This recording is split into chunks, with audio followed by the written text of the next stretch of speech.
Hello, I'm Tamara Banks, and welcome to Denver Decides. This community partnership is dedicated to accessible and transparent elections. The partnership includes the League of Women Voters of Denver, Interneighborhood Cooperation, and is presented by Denver 8 TV. Our mission today is to present a candidate forum in anticipation of the general election coming up on Tuesday, November 6th. Among other offices, this election includes the candidates vying to represent constituents in Colorado State Senate from District 32. State Senate District 32 is located in South Central and parts of Southwest Denver. Our format includes timed opening and closing statements from each of the candidates that will be followed by rounds of questions that have been submitted by the organizers of the forum. Since we do have a time limit, we may not get to all of the questions that have been submitted.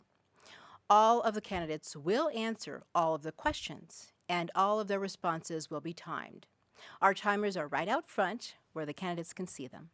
So let's begin by meeting the candidates vying to represent the constituents in State Senate District 32. The candidates on stage are standing left to right, facing the audience in the order that their names will appear on the November ballot. So beginning at my left is Robert Rodriguez. And on Mr. Rodriguez's left is Mark Callender. And next to Mr. Callender is Peter Smith. Let's welcome our candidates to the forum. Welcome, gentlemen. One more note to the candidates on behalf of the forum organizers, the audience here tonight, and our viewers at home.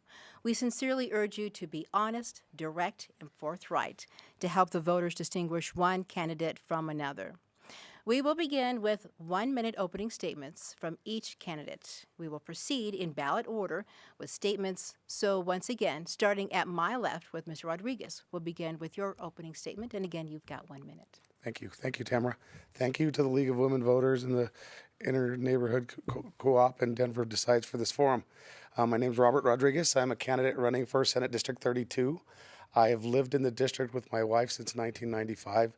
I decided to run after the election in 2016 because I just couldn't figure out how we ended up with Trump as our president, and I decided to go out and talk to people and listen. What I found is that people think that government isn't working for them and for families anymore. So as I walked the neighborhoods in my election in the primary, I discovered we have issues with affordable housing, working class families being able to live here and stay here, and good wage growth in healthcare. My big platform ideas is universal pre-K, protecting our health care. And in my personal life, I work in the criminal justice system where I see a lot of people coming out of prison with mental health issues. And I'd like to give them opportunities with trades and apprenticeships to not have to return to prison in that lifestyle. Those are some of my platform ideas. I'd love to get your support, and thank you very much. Okay. Next opening statement from Mr. Callender. Good evening. I appreciate the work you guys put into this, and the opportunity just to speak about what I'm for, and an opportunity to show why I think I'm the best candidate for the job. And since I'm one of 5 kids, I feel compelled to point out that my 94-year-old mom is here, so thanks for being here. She always loves when I point out her exact age. But between her and my father, who's an inner-city Chicago school teacher for 30 years, they taught me some great values. Those values worked well getting me through school, starting and selling my own IT company. And I'm running for 2 reasons. One is to reprioritize our spending to be for better roads and schools.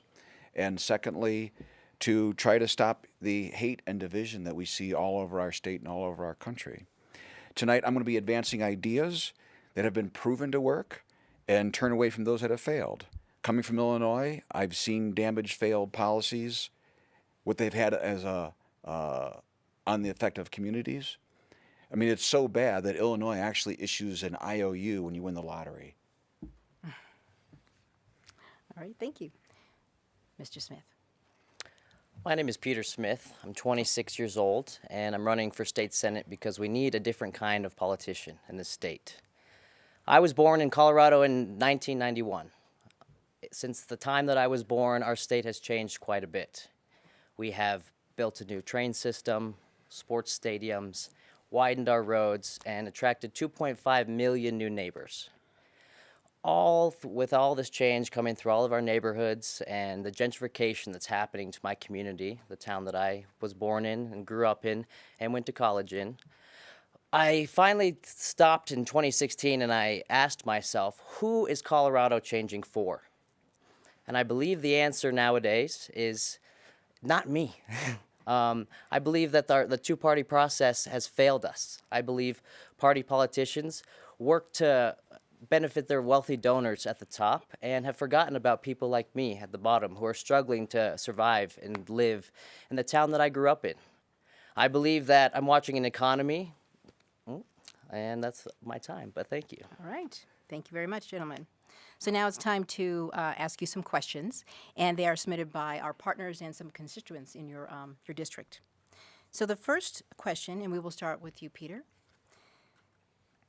Should the state of Colorado ensure the Dreamers receive a college education? And you've got 1 minute to answer. Absolutely. I am very frustrated that this has not come to the forefront yet. I believe it's hard to be an immigrant in Colorado all of a sudden.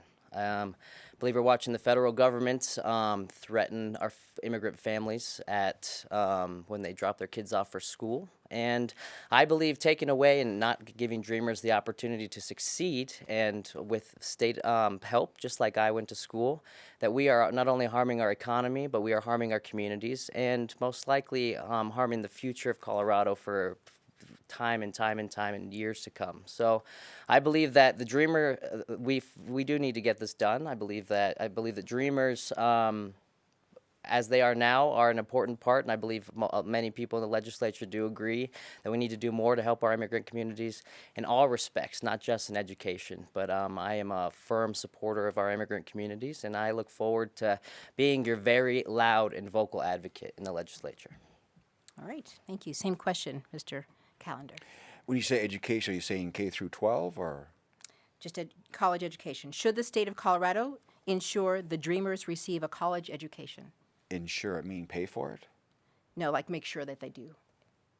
Okay, no. I think and this is what my whole statement of purpose of being here today, we all have to decide just how much government we want in our lives. I love the idea if we could afford it, but notice so many of these proposals, they never come with a price tag. No one ever explains how it's going to be paid for. God bless them, they're here. I'm glad they're here. I hope they're doing well. But to actually afford a 4-year college degree for every Dreamer that's here, we'll have to do the math on that one. But we have to get away from the idea that government has to do for everybody all the time on every corner of our state. We simply can't afford that. The money just isn't there. So as much as I'd like to help them, I don't think it's the responsibility of the state to actually pay for every kid that's here to go through 4 years of school. Thank you. Ms. Rodriguez? Yes, I support Dreamers being able to go to college. Some of these kids were brought here with their parents before they had any say. I think they should be able to pay in-state tuition to go to college and get any kind of affordability that anybody else should try to get. People just want to succeed, and not everybody goes to college. I think they should be able to do apprenticeship programs and anything else that they choose to do. But absolutely, should people these children that have come here and just want to make a better life for themselves, why shouldn't they be able to participate in our society? So I do support that. All right. Next question, and Mr. Callender, you'll be the first one to answer. What will you do to improve the transportation desert in Senate District 32, where there is no alternative transportation except for RTD? Well, first of all, I support Proposition 109, not 110. Proposition 109 actually puts bonds out there without raising taxes to the people. There's multiple tax issues on the ballot this election cycle, and quite frankly, there's too many. The state has ballooned in the revenue over the last 4 years. Just 4 years ago, we've collected $6 billion more than we did just 4 years ago. The revenue we've collected is 30% higher than just 4 years ago. So what I would do is I would vote for that. I would help it get implemented. And as far as RTD, I mean, I lived in Chicago a long time. They were able to weave through L tracks through buildings. You just have to have a city plan to see if that's even possible. But right now, I'd be just for expanding the roads. Thank you. Mr. Rodriguez. This is one of my arguments is why we need to deal with Tabor. Next year, we're looking at a Tabor cap where people could be getting refunded $15 to $20, which is, we don't have roads. They're asking taxpayers, which I think could be somewhat regressive. We have most of our districts outside of Denver are going to 4-day school weeks. We have issues with this. I would prefer us to deal with Tabor and we're going to the taxpayers to ask them.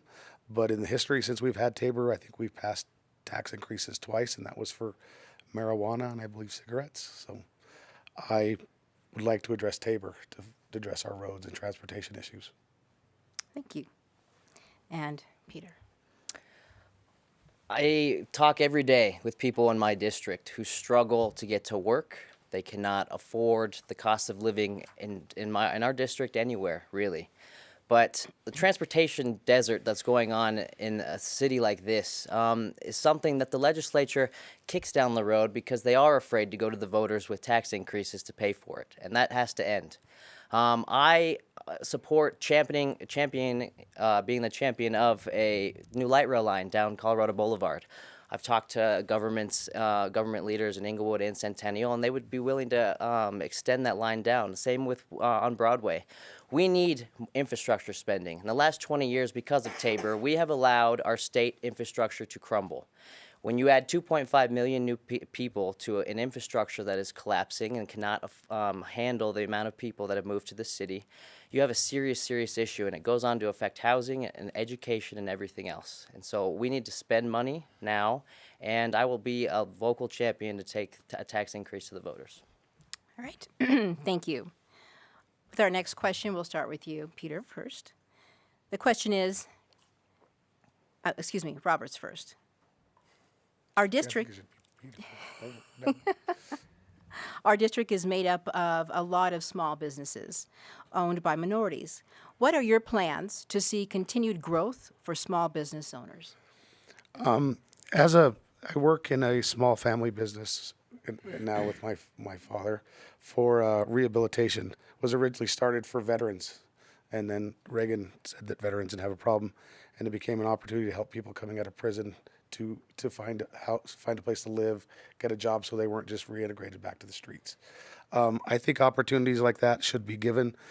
I see a lot of small breweries and pubs opening up in the neighborhoods, and I think that's a great thing that we see. I'm a big advocate for opening small businesses. I sometimes worry that some of these big for-profit publicly traded companies are just buying everything out, and we tend to lose some character when we have companies like Walmart coming in and their employees are on public's social safety net and on Medicaid because they can't afford to live here and have health care. I think that promoting small businesses and letting small companies drive things is what makes our country great. All right. Thank you. Now, Peter. On the facts or the case of immigrant businesses in my community, I think we're doing a good job with some immigrant businesses popping up. I had Maria Empanadas last night for dinner. I love that place. I love to see immigrants starting businesses in our community. They are the lifeblood of our community. Do I agree that the state should be giving special tax incentives to immigrants? I don't see any problem with that. California does that, and they attract the world's best talent to their state, and they have a thriving economy. I will do all I can to support immigrant-led businesses because really those are the people and the business owners that make up the cultural makeup of our cities, and especially Denver, and especially in South Denver. I used to live in Nathmar Park, and all of my favorite businesses are owned by minorities in the district around Federal, and they were a huge part of my life, and I really do. It's the one I had. There's a lot of things to miss about not living in Nathmar anymore, but not having those communities and those businesses in my life has actually been quite a decrease in my quality of living. So, Thank you. Okay. And Mark. Well, I've been dealing with small businesses for my entire career, and I can tell you, talking to them, I look at them as just Americans, whether they're Hispanic, Black. I mean, they don't care. I don't care. I know what they go through. I started my own company. I bought a company and ran it for 12 years. And I think one of the most important things we can understand about small businesses is just really how hard it is. 80% fail in their first year, 95% fail in the first 5 years. And another amazing stat, 80% of all full-time workers work for small businesses. And when I ran for office last time, a Democrat-led bipartisan committee chose me to be part of their committee because I get it. In fact, they nominated me to be on the leadership committee to the National Small Business Association. So I'm continuing to advocate for them. What I do for business now, I'm officially a 1099 under Keller Williams. So I'm a small business again, so I get it. All right. Thank you, gentlemen. Now, the candidates, you've had a chance to answer 3 questions and listen to your opponent's answers. Now you get 30 seconds to have a follow-up to one of your questions. You may add 30 seconds to one of your answers or comment on one of these answers given by one of your opponents. It's your 30 seconds to use, but this is not a time for questions. Okay? Understood? Great. Okay. So we will start first with, we'll begin with Mr. Smith. 30 seconds for a follow-up. Again, to go back to this transportation desert and how people in my district are struggling with our lack of investment in the infrastructure. I believe we do need to start really heavily investing, and I'm speaking directly to my voters because it is time we need to pay more taxes when it comes to infrastructure. We need to make the investments now. We have a top 5 economy in this country. Our economy in Colorado has never been this good since I can remember. Now is the time to spend the money, put all the legislation for, I'm talking Hyperloop, trains, even if we're going to give cities subsidies for scooters, we need to be doing more when it comes to Yes, there we infrastructure. go. Thank you. And Mark. Yeah, I want to add to something else about the small business. Not only do I want to convey how hard it is to stay in business and succeed, both of my opponents are for all kinds of taxes, both overt and hidden. And this is the last thing that small businesses need. I fully respect the fact that we have a difference of opinion, but the mandatory living wage of businesses I've spoken to, they're absolutely 100% against it. That will kill jobs, that will shrink the economy. Okay. Mr. Rodriguez. I'm a big advocate for getting rid of Tabor. I don't look at increasing taxes as a bad thing. As my opponent discussed, a living wage, Denver, you have to make about $108,000 to qualify for a starting house. I don't think $15 an hour would be considered actually a living wage for a lot of people. So, we keep seeing wages go up for the top level earners, and we don't recognize the work of the people that are doing the work that aren't getting paid enough. And it kind of saddens me where this country's went with that. This country was built on factories and companies. When your company that's it. succeeded, your 30 lower seconds. people did well too. Thank I you. don't see that anymore. All right. So our next round of questions will begin with you, Mark. The next question is, what, where, and why is your favorite place to spend time in our district? Obviously, this is asked by one of the constituents in your area. What, where, and why is your favorite place to spend time in our district? That's easy. Washington Park. Why? It's an amazing, beautiful, huge park. I've met people there. I've played volleyball there. I've seen kids fishing there. I ride my bike there, or I run around, do laps around it. Seldom more than 2, but that's it. Okay. Robert? The last year and a half of my district, I've walked all of it. I've appreciated all of it. There's so many little hidden gems in Senate District 32, whether it's Southwest Denver and some of the parks out there with just the little neighborhoods that are, I think of undiscovered, that are like Wash Park. A lot of time for me when I have free time is spending time with my wife and our 3 dogs and pets, and usually just enjoying our house and our neighborhoods. We go to the little local places to eat, and I just like living, and I love my district. Okay. Thank you. And Peter? Well, as I mentioned in my opening remarks, I'm 26. So to begin, I think I should be saying South Broadway is my favorite place. I spend a lot of time there. I love the nightlife. I like to go out, and that's my favorite way to meet my constituents. But I think the best way and the best place in our district is my favorite time to spend it there is at Houston Lake Park in Athmar Park. They have brand new tennis courts. My father and I go play on Saturday mornings and get to watch all families walk around, walk their dogs, play at the playground. And really, when I lived in Athmar Park for so many years, became such a part of me, and to watch the community slowly get a little bit more improved. Like I said, they redid my tennis courts, and now it's someplace I can sit in peace and happy that my community is getting invested in. And it's a great time, and I get to spend time with my dad. All right, thank you. Next round of questions, and we'll start with you, Robert. What are you doing to protect the district from gentrification? So, gentrification it's a pretty in-depth question to get into. I mean, people move into neighborhoods, and I think the best way to combat it, and at a state level, we have a local control issue. Some of the only things I can look at, and I have them on my platform, is allowing the municipalities to opt into some form of rent control. Currently, that's not allowed. I wouldn't get a say in that, but if the cities decide that that's an option, I think that's good. Giving more funding to CHAFA, the Colorado Housing and Finance Authority, that you can use their power for leveraging for affordable housing and to keep their neighborhoods. It was amazing as I was walking the districts, watching all the single-family homes being torn down and building large mansions. And then I just read about how there's a huge shortage on affordable housing and nobody wants to build that anymore. So looking at ways to leverage that and putting those opportunities is something I'd like to work on. Okay, thank you. Mr. Smith? Can you repeat the question for me? Of course. What are you doing to protect the district from gentrification?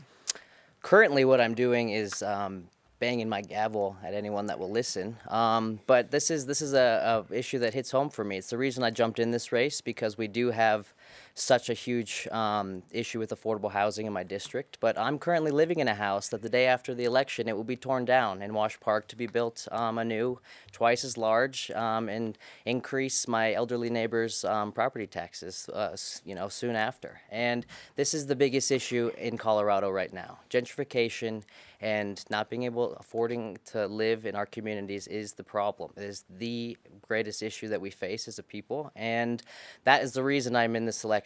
I in this race. We need affordable housing from the state level. We need CDOT to begin investing in affordable housing at transportation centers, so low-income workers can get easily to and from work. And currently, the state has a ban on rent control that we passed in 1980 out of a situation that happened in Telluride, and that needs to be repealed so cities can make their own choices.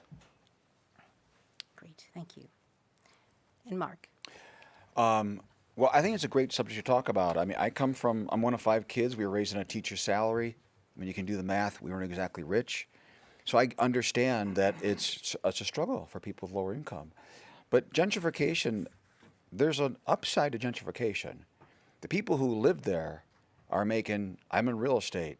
I've seen their faces when they sell their property for a lot more than they ever thought they could. They're putting money in the bank. You hate to see people pushed out, but that's not really an accurate portrayal. A lot of these people are cashing out. They're not being pushed out. So it can be a positive. I mean, overall, if a neighborhood is getting better, thank God for it.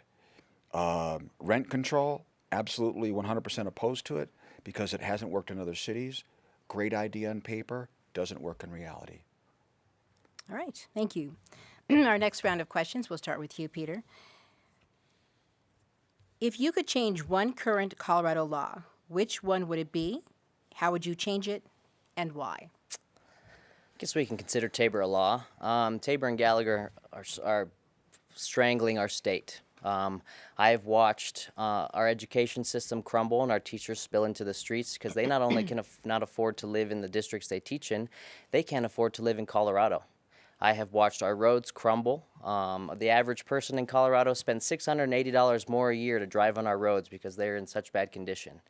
I've seen our legislature become completely partisan divided because every single investment we want to make into our communities have to come to a partisan vote, and everyone is at each other's throat for it. Tabor was an awful idea. It has strangled the state, and it will bring us to our knees. Without the introduction of marijuana and all of these new people that have come in our new economy, I would be very worried for where Colorado would be right now under Tabor, and it's going to get worse. There's no good end in sight to that bill, and it needs to go away immediately. There's nothing more important than that. Okay, Mr. Calendar. So what one law would I change? Just off the top of my head, I would change the law that is restricting home builders and condo builders from building. It's one of the few states in the country that is as onerous as it is. Again, it started off as a good idea, but in reality, it's actually boosted home prices because you can't keep up with the demand. The average sale price in a home right now is over $500,000. So what we need to do is, work toward that demand, not try to cap it. As far as Tabor goes, I find it just shocking that people want to get rid of that. That is a law that gives the average Joe a vote in whether their taxes go up or down. That's why it was called the Taxpayer Bill of Rights. Right. Thank you. And Mr. Rodriguez. I also would support repealing Tabor. It is a huge problem that I talk to people on both sides of the aisle that it's a can we've been kicking down the road. I don't have a problem asking taxpayers for money, but we had a lucky thing in the last recession where we got a short time out. Every time it was ratcheting down, Tabor was designed to shrink government. We have two major things of funding. Like we talk about roads and schools. Our biggest funding for education is the education and healthcare. And in order to fund roads, we'd have to take money out of those buckets. And Tabor is one of the hindrances we have for that. So that is one of the big priorities. We wouldn't talk about it for years, but I think with everybody talking about roads and all this other stuff, I think people are starting to realize that it's something that's strangling us. All right. Thank you, gentlemen. And one last question, and we will start with you, Mark. Who are your major contributors to your election campaign? Major?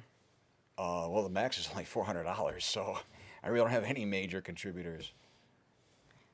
How about contributors? Friends, family, old coworkers. That's about it. Okay, great. And Mr. Rodriguez?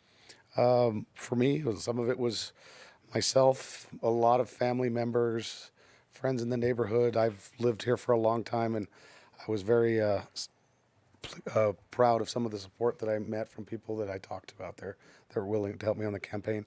But the biggest contributors were probably family. Okay. And Mr. Smith? I'm paying for this campaign with money that I saved selling cars for John Elway Cadillac and driving Lyft during the Hillary campaign, and now working my $47,000 a year tech job. I'm paying for this campaign. Yes, my neighbors, my parents have contributed to my election, but I'm the only person in this election, to my knowledge, at least as for 50% of my opponents, who doesn't take any special interest money. I am the only one endorsed by Clean Slate for not taking any special interest money, and I'm the only person that has any regard to campaign finance reform and the pressing needs that we have to reform our financial system, our campaign finance system in the state of Colorado. So while I do mainly have small donors, and mainly me, I am the largest donor by far in my election, I don't take special interest money, and I have been offered a couple PACs money, and I've said no. So, and that's something that I think we need more politicians that will do that. Okay.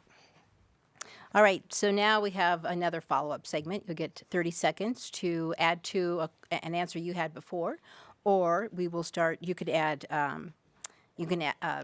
comment on someone before who mentioned something before you want to comment. These aren't questions, they're just comments either on your answers before or someone else's. And Robert, we'll start with you. I don't have much. I mean, the campaigning, Colorado, our limits are $400 or up to $800, depending on how you filed it. It's not a lot. And I just went through a pretty contentious primary where I had at least $450,000 of special interest soft money spent against me.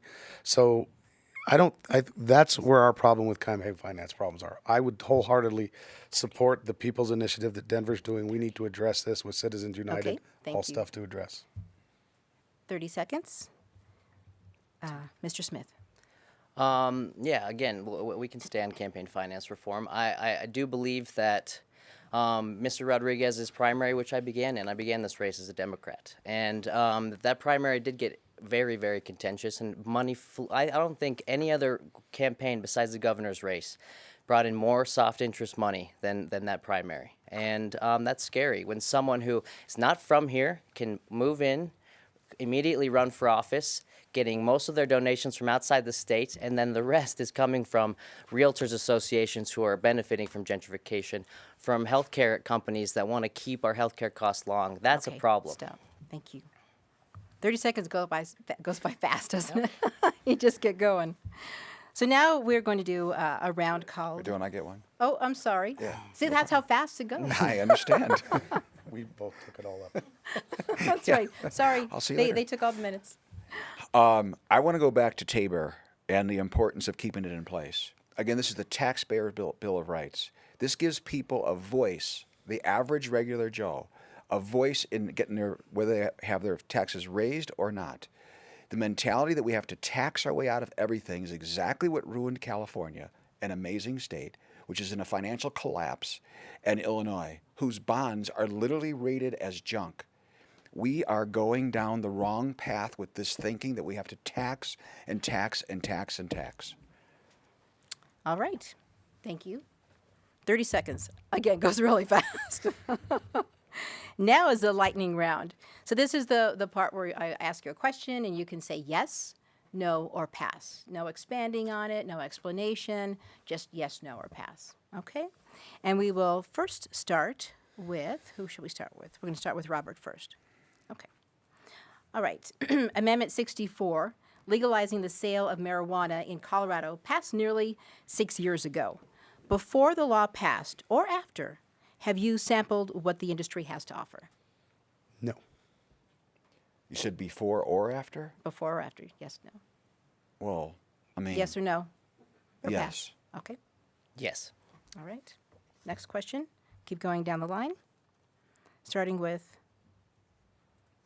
Robert. Do you know what a selfie is? Yes. Yes. Yes. Little levity there.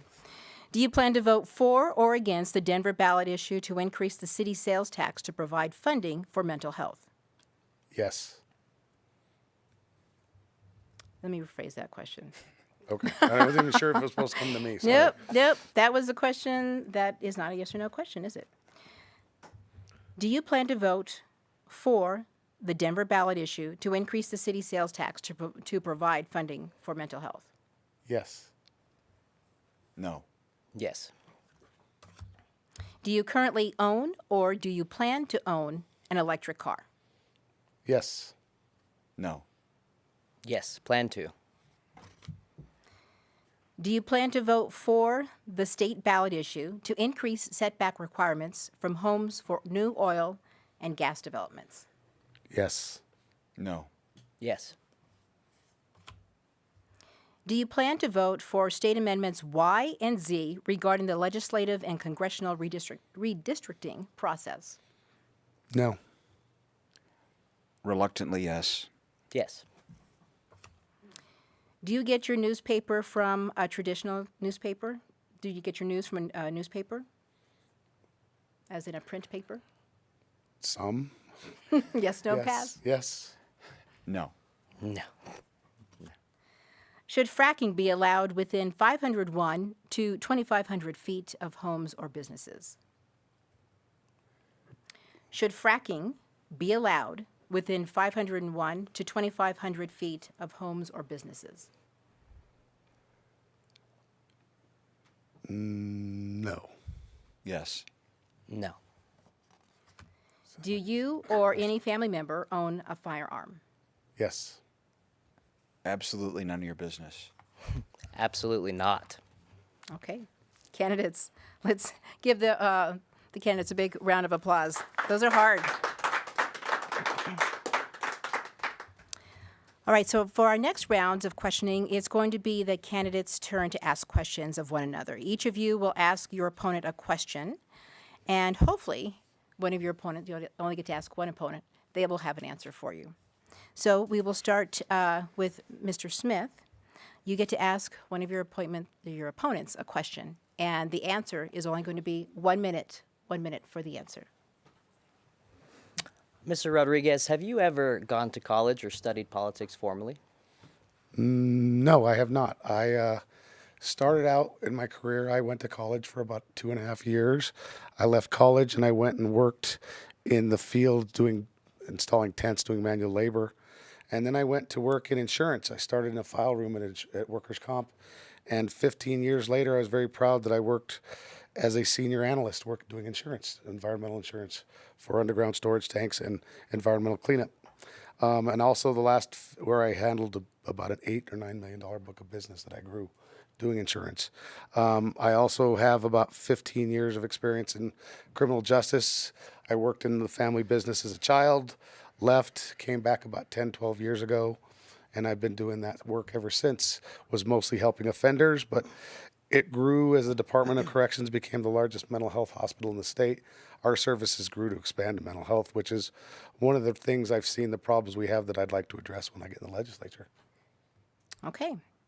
Now, Mr. Callender, it's your turn to ask a question of one of your opponents, and whoever answers has 1 minute to answer. Okay. Well, I'm going to go with my friend to the right again. We're not picking on you. I want to read this clearly because I want to make sure I get it right. I'm opposed to single payer, but I want to make sure I get this question accurate. Given that every single time single payer health care has been put into play, it's been an abysmal failure, and it's already been rejected by Colorado by a huge margin.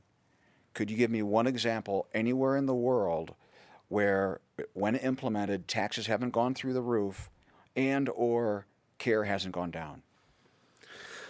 Well, a lot of other countries do that, and I was a big proponent of the healthcare initiative that Colorado carried in Amendment 69. I don't know I know you haven't lived here that long. Did you know that it took 4 elections for Tabor to get passed? Yes. It will probably take us 4 elections to repeal Tabor. I don't think just because it took 4 elections to legalize marijuana, I don't think just because we said no once doesn't mean we have to revisit it. Times have changed. I think people were afraid of the healthcare issue, but I think now, if you probably talk to voters, and being a small business owner, I've watched our healthcare at our company go from $2,500 for a deductible to $7,500 for people making $17, $18 an hour. Not them being one catastrophe can put them in bankruptcy. I think it's a conversation we need to have. I think it's something we need to work on. Healthcare costs go through the roof. Profits are up. I have an issue when for-profit business is a priority over the healthcare they're supposed to be servicing. And that's your time. Thank you.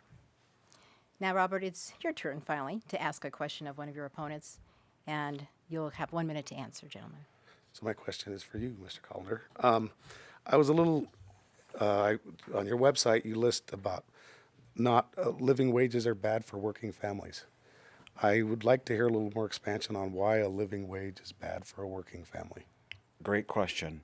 The reason why it's bad is because if we're going to solve things as one community, we can't just talk to one party or another or one corner of our district or another. We have to include everybody, and that includes business owners. Wherever I've lived, everybody I've talked to, I have never met a business owner who thought it was a great idea. We have to start thinking of solutions as we're all in one boat. If we pass this and business owners are hurt by it, small business owners, any business owner, if they're hurt by it, their expenses go up and maybe they fire people. Maybe they lay off people. In fact, in Seattle, they've shown that just the minimum wage increase has actually hurt job growth. That's the last thing I think our community needs. Okay. Another round of one-on-ones, and this time, Mark, we'll start with you. Again, you can ask one of your opponents a question, and the gentleman answering will get 1 minute to answer. Okay. This goes to my friend to my left. It concerns Tabor. This drives me crazy. This country was built on people, the average Joe, having a voice in how things are done. How in the world can we be in favor of removing that voice from the average Joe having a say-so in a country built on having a say-so being given to the average Joe? I would love to hear your answer. Tabor was passed by a criminal, a tax evading criminal. And he was a right-wing fanatical human being who wanted to prove how much smarter he was in the legislature and pick a fight with the governor. That's why he proposes. He's from California, by the way. Coloradans do not like Tabor. Republicans, Independents, Democrats, I have not found many people who are in favor. And for the record, how we would like to change Tabor is I don't think many people are talking about taking away bring tax increases to the voter. I think that's the plan, is to keep that intact. But it's some of the funding mechanisms that, especially making us refund tax dollars to our constituents, that's the problem. It needs to be reformed, maybe totally repealed, but it's definitely a conversation we need to have. And how it sits in its current position, I've watched my college education got more expensive. I've seen my K through 12 teachers not being able to afford to live in my communities. I've seen my roads crumble, and I've seen my overall quality of life in my home state that I grew up in diminish. So. Okay. All right, Robert, your turn to ask one of your opponents a question, and you'll get 1 minute to answer. Okay, just another question for you, Mark. I kind of did a little reading on you. I didn't know you till I saw you were filed, so it's nice to meet you. Me and Peter have met quite a few times. But so, was it 3-4 years ago you ran for the House in Chicago, and you moved out here? And I just want to know what gave you the desire to run out there and out here. So. What prompted me there and here? Well, quite frankly, in Illinois, the opening line I used to say is, I'm tired of seeing a great city and a great state being run like a third world dictatorship, because it is. And no one was speaking up against it, so I decided to stand up against all odds and run in a district that was 55% black, about 70% Democrat, and I upped the vote count. And the reason why I ran here is because I came here and I was, quite frankly, shocked at how far down the road Colorado is toward the disaster that Illinois is today. We keep implementing all these programs that cost money, and no one's willing to admit what it costs. But it always comes down to the average Joe paying it, either through property tax or sales tax. And given all the number of ballot initiatives raising taxes here, we are not just going down the same road, we're racing toward the same conclusion as Illinois. And I want to stand up and stop it. Okay. And Peter, you get the last question. Awesome. So, Mr. Rodriguez, do you support sanctuary statehood and expanding Colorado's current laws, helping immigrants, and overall, do you support sanctuary statehood for Colorado? I do not. I support sanctuary statehood in the sense that I don't believe that the cities and the municipalities should be doing the job of the federal government. It's their job to do that. They should do their own work. I would support any path to citizenship. I also support looking at ways to control our border. But I don't look at penalizing people that have been here, taken advantage of, given low wages, with not giving a path to citizenship. All right. Thank you, gentlemen. Now it's time for our closing statements. Each of you will have 1.5 minutes for your closing statements. And we will reverse the order of the opening statements, which means we will start with Peter Smith. You have 90 seconds for your closing statement. The last couple decades, we've watched rents in our district skyrocket, up 50%, while our wages have stayed stagnant. For someone like me that makes $47,000 a year and the average one-bedroom apartment is $1,500 a month, that means after taxes, over 50% of my income is going to rent alone. I believe our legislature is not doing anything about this, and I believe the issue is the two-party system. It's not which party is better. I believe both of these parties operate to benefit their donors. That is why they are here. I believe my opponent, Mr. Rodriguez, was selected to run for this spot because the party establishment knows he will vote with them every single time and never challenge them. That is an issue for me. I don't want to be represented by somebody who profits off the criminal justice system. I don't want to be represented by somebody who is a cog in the establishment of the Democratic Party. My idea of a leader is someone who is fresh-faced with bold ideas, who's willing to work for their constituents. That's why I don't take any super PAC money. That's why I go out every day to try to meet as many voters as I can, because I want someone who works for the people running. The average state senator is 58 years old. The average Coloradan is 34 years old. We have no leaders under the age of 30 in the legislature at all. I would be the youngest. I would be the first independent ever elected to the legislature, and I think it's about time we have some change in Colorado. Okay. And a closing statement from Mark. Thank you. I see this as just an important, critical time in Colorado's history. This is a time to choose. We need to decide as a people, both parties, all communities everywhere, how we want to build our future. And the path we're on right now is 100% wrong. I know things are good now, but taxes are going up. We have more and more people advocating, even on this stage, for more and more taxes. The problem with that is it almost never goes to where it's planned to go. We've seen it with taxes with marijuana. So I've seen what it does to communities in Illinois and California. It has ruined it. My favorite story is of this woman who just retired as a teacher.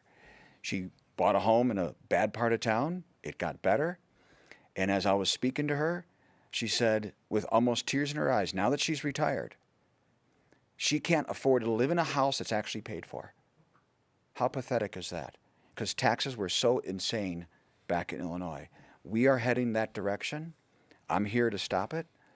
Big government, big programs mean big dollars out of every average Joe's pocket. It doesn't just magically appear. Someone's got to pay for it. These are huge, expensive things. Both my opponents are for getting rid of Tabor. I'm for keeping it in place. Because government unchecked is government unchecked. All right. Thank you. And Robert, 90 seconds. So thank you all and to my opponents for this nice discussion tonight. I would love to get your support in the election November 6th. I've lived in the community since I was raised in Denver. I've lived here since I was 7, which was 42 years ago, and I've lived in my house for almost 22 years, as long as maybe one of my opponents has been alive. I love my community. We've grown a lot in this state, and I love that we lived here. Me and my wife bought our house as a starter home. I see the problems. If I sold my house now, I don't know where I'd be able to live other than the same type of house.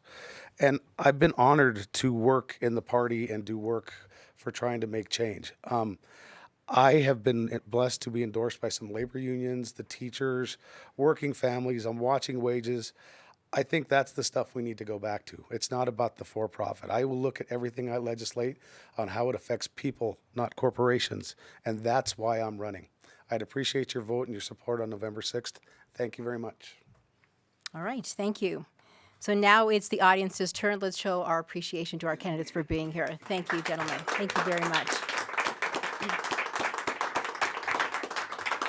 We hope we have given you a fair look at each candidate vying to represent you in the Colorado State Senate from District 32.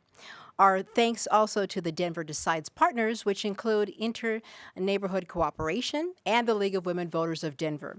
Denver Decides is presented by Denver 8 TV. Remember, the election is Tuesday, November 6th. Let your voice be heard. Be sure you are registered to vote and go out and vote. For complete election information online, go to denverdecides.com. I'm Tamara Banks. Thanks for joining us tonight.